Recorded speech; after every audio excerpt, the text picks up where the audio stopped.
Assalamualaikum warahmatullahi wabarakatuh.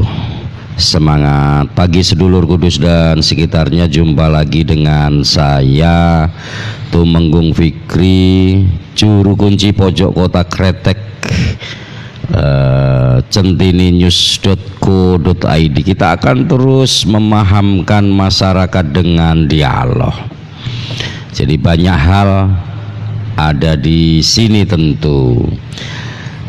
Hari ini kita sudah kehadiran tamu yang istimewa, yaitu Bapak Dr. Saihan Muhid. Beliau adalah pengamat sosial, keagamaan, dan dosen di UIN Semarang ya. Assalamualaikum Pak Dokter. Waalaikumsalam warahmatullahi wabarakatuh. Pak Saihan, mungkin jelang perayaan Natal, tentu ini sangat berhubungan dengan banyak pendapat dari masyarakat ya, terkait dengan apakah itu memberikan ucapan selamat Natal dan lain-lain. Akan tetapi sebelum kita ke sana, supaya masyarakat itu terpahamkan bagaimana sebenarnya Islam dan perbedaan itu, bisa dijelaskan ke masyarakat Pak Dokter tentang Islam dan perbedaan itu sendiri. Ya, terima kasih Kang Fikri dan sahabat-sahabat Centini. Pada hari ini saya mendapat kehormatan untuk bisa berdialog, bersilaturahim tentunya. Saya sangat senang karena temanya yang diangkat ya memang saya sesuai dengan apa yang saya ketahui gitu ya, tentang sosial keagamaan gitu. Nah, setiap bulan Desember itu kayak ada semacam peristiwa rutin gitu kan. Itu selalu rame, hukumnya mengucapkan selamat Natal kepada teman-teman yang beragama Nasrani gitu ya. Nah, ketika kita berbicara tentang ucapan selamat Natal, itu berkaitan dengan toleransi. Dan esensi toleransi itu adalah perbedaan. Seperti tadi yang tanyakan Kang Fikri, seperti apa sih Islam memandang perbedaan itu? Sangat mudah ketika kita menjawab itu. Allah itu menciptakan makhluknya itu tidak ada yang sama, berbeda semua. Contohnya, ini jenis makhluk Allah itu kan. Dunia ini itu kan, kata ilmuwan itu dihuni ada yang mengatakan 6 miliar manusia, ada yang mengatakan 7. Nah, kira-kira 6 sampai 7 miliar manusia lah dunia ini ya. Dari 6 sampai 7 miliar manusia itu, ciptaan Allah semua itu, sidik jarinya ini tidak ada yang sama kan? Berbeda semua ini ya. Maka ketika sidik jari ini tidak berbeda, ini akan merepotkan aparat keamanan, polisi terutama itu kan. Nah, ini dibalik perbedaan ini ternyata ada makna yang sangat luar biasa bagusnya gitu ya. Nah, dari sisi itu ya, manusia diciptakan itu sidik jarinya berbeda, dari sisi wajahnya berbeda, dari sisi warna kulitnya berbeda, belum lagi dari sisi cara berpikir, cita-citanya, orientasi kehidupannya pasti berbeda gitu. Bahkan kalau kita mau fair itu, saya, Kang Fikri dan teman-teman Centini ini dilahirkan itu karena perbedaan kan. Bapak ibu kita kan berbeda kan, laki sama perempuan. Kita tidak akan bisa lahir ke dunia ini kalau tidak ada bapak dan ibu. Seandainya bapak sama bapak nggak akan lahir kita. Sama juga ketika ibu sama ibu juga nggak bisa, harus berbeda. Kita dilahirkan dari perbedaan gitu. Nah, di dalam Al-Quran itu kan ya ayuhan nasu inna khalaqnakum min dzakari wa unsa wa ja'alnakum syu'uban wa qabaila lita'arafu. Allah itu menciptakan manusia itu laki-laki dan perempuan satu, kemudian diciptakan berbeda suku, berbeda bangsa gitu kan. Kenapa kok berbeda? Lita'arafu, kita harus bisa mengenal. Nah ingat, kata lita'arafu itu kan, mengenal itu jangan hanya dipahami tahu namanya, tahu rumahnya gitu kan, tetapi mengenal itu minimal ada 3 jenjang ta'aruf itu. Satu, mengenal dalam arti formal, tahu oh Kang Fikri umurnya sekian, rumahnya di sini, itu mengenal yang paling gampang. Nah yang kedua ta'aruf itu memahami. Memahami itu saya harus tahu kesukaan Kang Fikri itu apa, hobinya Kang Fikri itu seperti apa. Kalau misalkan ngajak makan, yang paling suka itu makanan apa Kang Fikri itu? Kesukaannya apa? Ketika kita bicara agama, madhab siapa yang diamalkan Kang Fikri, itu namanya memahami. Itu juga mengenal ta'aruf, gitu kan. Nah yang ketiga yang paling tinggi ta'aruf itu konsepnya adalah ta'awun, membantu. Ketika kita merasa ada kesulitan dari siapapun di luar kita, kita sanggup membantu, meringankan beban, itu juga mengenal. Nah, maka kata Gus Dur itu mengatakan, kalau kalian membantu orang lain itu jangan tanya agamanya apa, jangan tanya sukunya apa, silakan membantu. Selama sesama makhluk Allah, bantu. Jangan bertanya agamanya apa, sukunya apa. Itu ta'aruf yang tertinggi, ta'awun, membantu gitu. Nah, kadang-kadang orang itu begitu masih ada yang salah paham. Lita'arofu hanya dipahami mengenal secara formal nama alamat saja, tidak sampai ke memahami dan membantu. Maka ta'aruf itu yang paling ideal, kita itu kenal siapa dia, memahami apa yang dimaksud, memahami visi misinya, pemikirannya, keyakinannya, dan kita harus bisa membantu ketika ada orang yang kesulitan. Nah, ketika Allah pun menciptakan makhluknya dengan penuh perbedaan, kalau ada manusia yang anti perbedaan, berarti menolak takdir Allah. Nah, maka di dalam Islam ini memang sangat berbeda, dan kita harus berbeda gitu kan. Maka ikhtilaful umati rahmatun, perbedaan umat itu akan banyak manfaatnya di balik itu. Maka siapapun ketika orang itu kok di zaman sekarang ini menolak perbedaan, dia tidak tahu kodratnya manusia, dia tidak tahu sunatullah gitu loh. Dan dia tidak memahami bahwa dia lahir itu juga karena perbedaan tadi ya, karena bapak dan ibu. Iya, berbeda, itu sadar gitu loh. Loh kayak gitu kok menolak perbedaan gitu. Ini kan aneh gitu loh ya. Kok masih kaget dengan perbedaan? Wong dia ada ke dunia ini karena perbedaan. Kalau nggak berbeda, bapak ibunya nggak akan lahir kita. Ini dalil yang paling sederhana, paling gampang dipahami gitu loh.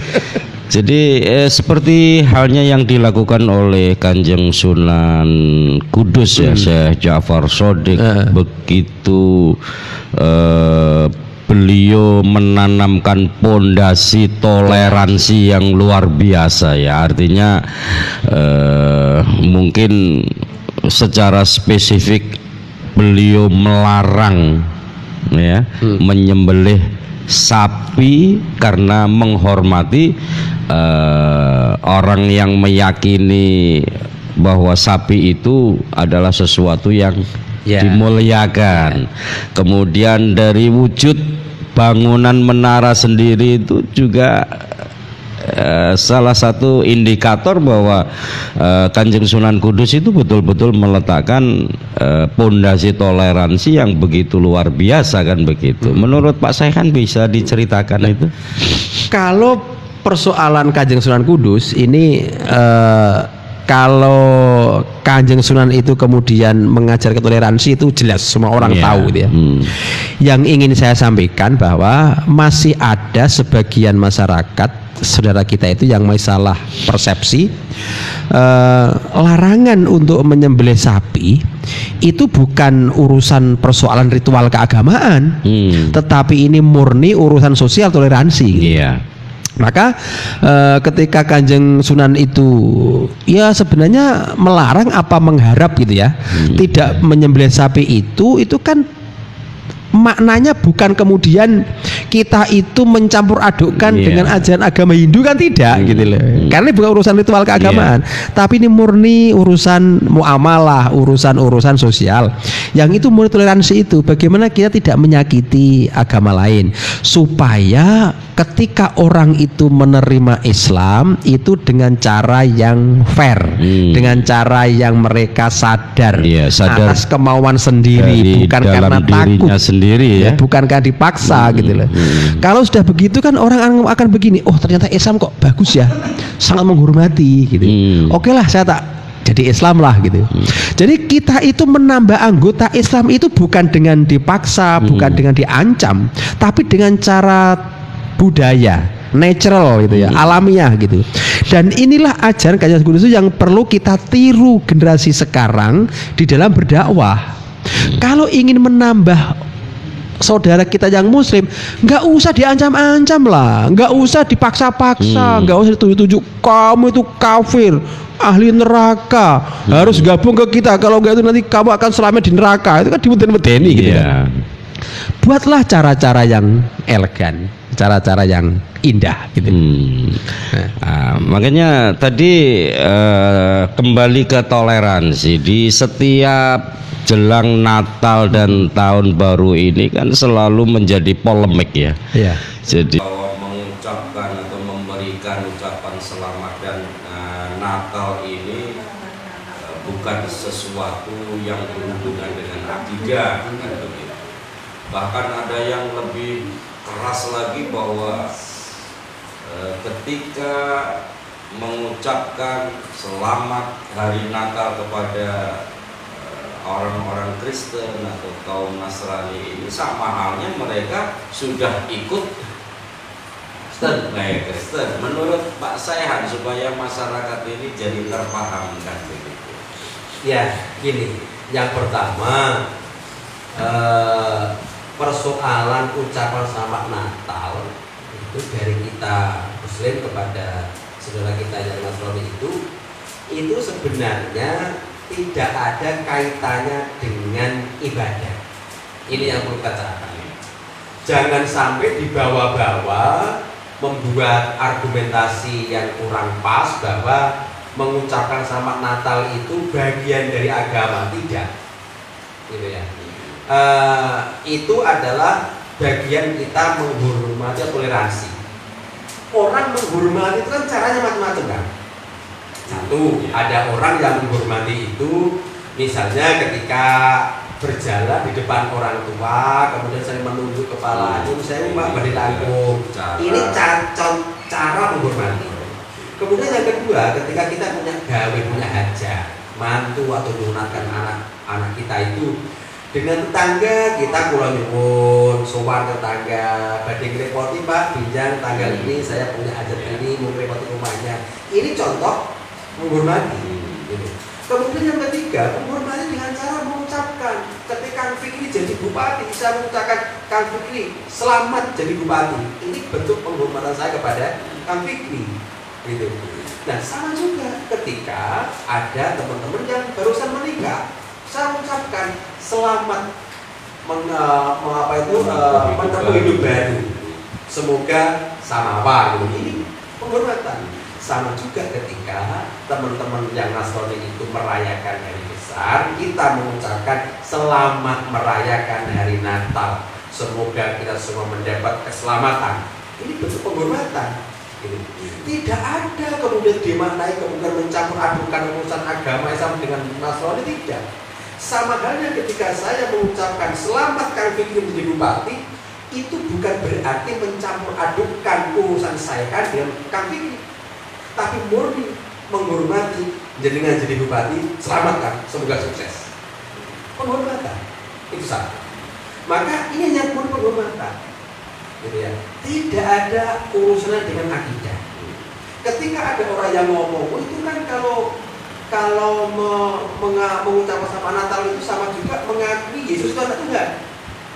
Loh, memang siapapun ditanya versi orang Nasrani yang namanya Yesus itu anak Tuhan ya? Mau bilang apa kita? Iya.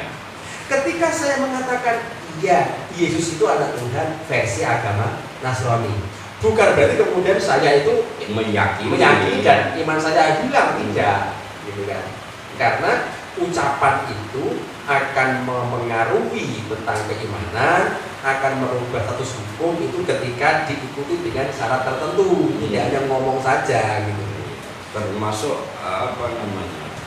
mengucapkan 2 kalimat syahadat itu pun kan juga harus disertai dengan persyaratan-persyaratan agar mungkin menjadi legitimasi bahwa mereka jadi muslim kan iya. gitu.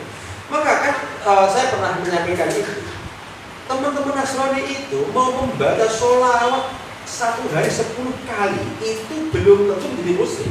Kalau misalnya ada lagu-lagu yang akhirnya adalah asyhadu alla ilaha illallah wa asyhadu anna muhammadar rasulullah, teman-teman Nasrani itu senang lagunya, mungkin dia nyanyi, dia mengucapkan syahadat berkali-kali, dia nggak jadi muslim secara otomatis karena dia niatnya nyanyi. Kemudian yang kedua, misalkan teman-teman guru agama Nasrani, agama Katolik itu ngajar dengan muridnya ingin cara masuk agama lain, menerangkan cara masuk agama Hindu, agama Buddha, kemudian sampai ke fase masuk agama Islam, dicontohkan harus baca syahadat anak-anak. Dia baca syahadat para sama muridnya, itu nggak otomatis menjadi Islam, gitu loh, karena harus ada syarat tertentu. Sama kita jual beli lah. Saya beli mobilnya Kang Fikri, saya ngomong begini, Kang Fikri, mobil tak beli ya, sampai nyebut, ya monggo. Tidak otomatis jadi mobil saya kan sebelum ada syaratnya, kesepakatan harga, saya bayar harganya, sampai saya melunasi, baru status mobil Kang Fikri menjadi milik saya. Nah, ini yang kadang-kadang menyesatkan. Hanya mengucapkan selamat Natal dianggap merubah akidah karena mengakui Yesus. Bukan itu. Karena tadi pertama kali ucapan Natal adalah murni penghormatan, muamalah, hubungan sosial, tidak ada kaitannya dengan akidah Islam kita. Bisa dijelaskan syarat-syarat tadi untuk bisa seperti mengucapkan syahadat, belum tentu harus memenuhi syarat-syarat apa saja Pak? Kan gini, kalau orang Nasrani menuju Islam itu kan minimal 3 yang harus ada. 1, teman-teman Nasrani itu harus punya niat kepingin masuk Islam. 1, niat dulu. Yang kedua, harus minta dituntun, dipandu, dibimbing tokoh Islam, bisa kiai, bisa ulama, siapapun lah ya. Nah, yang ketiga itu harus ada proses, harus ada saksi yang menyaksikan di situ bahwa dia itu memang membaca syahadat. Begitu ditanya, ikhlas masuk Islam? Ya Pak. Dari siapa Pak Anda masuk Islam? Saya ingin sendiri, nggak dipaksa? Tidak. Mari kita tuntun bersama-sama. Dia baca syahadat. Nah, maka ketika dia baca syahadat dituntut oleh tokoh agama Islam, maka mau tidak mau otomatis menjadi dia muslim. Kalau dia hanya membaca syahadat tidak ada tujuan yang ingin masuk Islam, tidak akan bisa. Sama dengan nikah kan, akad nikah kan juga sama, gitu. Membaca kobil tuh nikah dan sebagainya itu, saya terimanya nikahnya biar mas kawin dibayar kontan gitu. Kalau yang baca itu tidak walinya, tidak orang tua perempuannya, tidak ada saksinya, kan nggak jadi suami istri. Harus ada syarat tertentu ya. Lah kalau gitu enak aja yang nom-nom itu kepedok langsung kepedok pinggir pantai ngomong langsung ikan mobil langsung jadi suami istri. Bahaya rusak dunia ini kan itu kan. Harus ada syarat tertentu. Maka mengucapkan selamat Natal itu kalau hanya tujuannya menghormati, dan saya yakin teman-teman muslim itu ketika mengucapkan selamat Natal pasti tujuannya hanya satu, menghormati, toleransi. Maka tidak ada kaitan dengan akidah, dan saya yakin, saya berani menjamin tidak akan masuk neraka dan tidak akan berubah menjadi Nasrani. Silahkan mengucapkan selamat Natal nanti itu rame-rame nggak apa-apa kan gitu kan. Karena itu tidak akan mempengaruhi akidah kita, tidak akan merubah kualitas keimanan kita. Oke. Kira-kira begitu. Jadi ya artinya dialog kita jelang Natal ini agar bisa memahamkan masyarakat yang selama ini masih kontraproduktif, ya kontradiksi terkait dengan ucapan selamat Natal itu boleh atau tidak. Tadi sudah dijelaskan Pak Dr. Saihan bahwa ini sama sekali tidak ada hubungannya dengan akidah, ya, hanya menjunjung tinggi toleransi dan menghormati orang lain, ya. Jadi tidak ada masalah ketika orang Muslim mengucapkan selamat Natal kepada teman-teman Nasrani. Dan Pak Saihan tadi menjamin bahwa ini tidak akan menjadi penyebab Menjadi kafir dan lain-lain. Terakhir ada pesan untuk masyarakat Pak Saihan. Ya, terutama menghadapi hari Natal ini, kita sebagai Muslim harus bisa memberi contoh bahwa Islam itu agama rahmatan lil alamin, bisa menjadi contoh yang baik semua makhluk, tidak pandang bulu agama apapun. Maka tunjukkan kita sebagai Muslim menjadi orang yang baik, menjadi khairul ummah, orang yang paling baik di mata siapapun, sehingga kita bisa hidup bersama dengan agama apapun, suku apapun, karena kita bangsa Indonesia memang harus bisa hidup berdampingan dengan agama lain, suku lain atau etnis lain. Iya, oke. Terima kasih Pak Dr. Saihan sudah bersama kami. Mudah-mudahan perbedaan pandangan terkait dengan memberikan ucapan selamat Natal kepada teman-teman Nasrani ini tidak menjadi polemik yang berkepanjangan, bahwa ini hanyalah sebagai bentuk penghargaan dan toleransi yang diberikan oleh kita kepada kaum Nasrani. Terima kasih, tetap semangat. Assalamualaikum warahmatullahi wabarakatuh.